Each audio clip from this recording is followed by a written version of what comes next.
Olá, Bordado na Água, Livro da Consciência, trecho 53, a leitura da carta de Uimaraí, Tempo de Sonhos e Planos, número 5.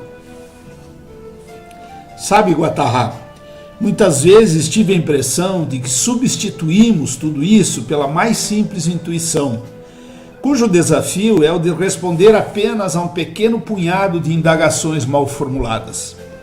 De tal sorte que muita gente vê sentido em histórias mal contadas que circulam entre nós. Noé olhou outra vez para as nuvens no horizonte e lembrou que devia construir a arca antes que fosse tarde. Ninguém se interessou por sua decisão, mesmo porque só ele acreditava nas proximidades do dilúvio.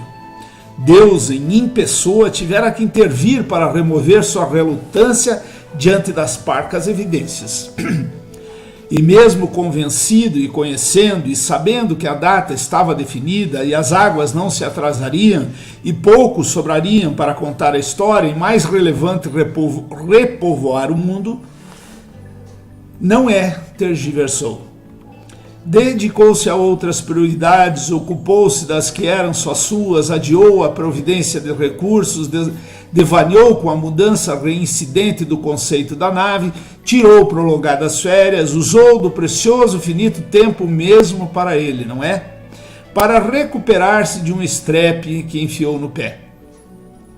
Mas um dia deu início à construção da Arca Salvadora, adotando como lema na partida o bordão, antes tarde do que em tempo, que depois seria distorcido num célebre ditado popular. Desenhou apressados esboços a carvão e neles incorporou um pouco de cada ideia acumulada em sua vida sobre a matéria. Calculou dimensões aproximadas com contas de padeiro e transformou tudo em metros de vigas e tábuas e acrescentou umas a mais para que nada faltasse. E no desenho uma observação orientadora dos rumos a serem seguidos, depois distorcida em célebre ditado popular.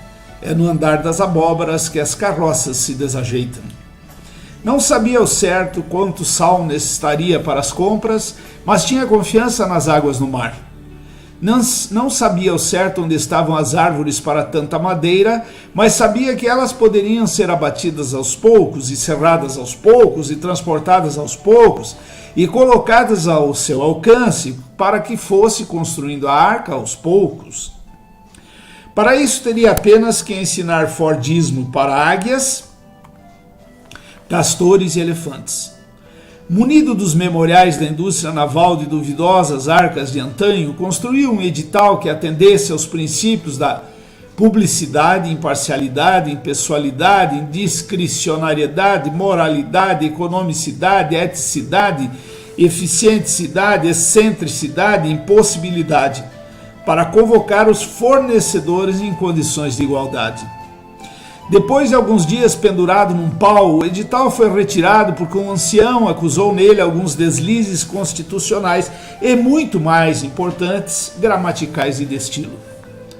Nada que alguns meses de discussão não resolvessem para outra vez se publicar o edital com seus devidos remendos. A ele alheios somente os que não se interessavam, ou seja, todos, com exceção de Noé. No dia combinado, apresentaram-se para o trabalho galinhas, cupins e camelos, que logo avisaram estarem ali mediante um mandato de segurança, uma vez que os dromedários, baseados no princípio da nacionalização dos componentes da obra, pleiteavam na justiça dos homens exclusividade no empreendimento.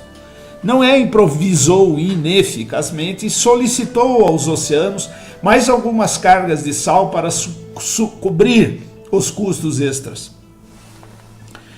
Em um nada de tempo que alguns meses não resolvessem, as primeiras tábuas e a primeira viga chegaram ao canteiro de obras. Vieram com cocô de galinha e muitos furos a mais que os necessários.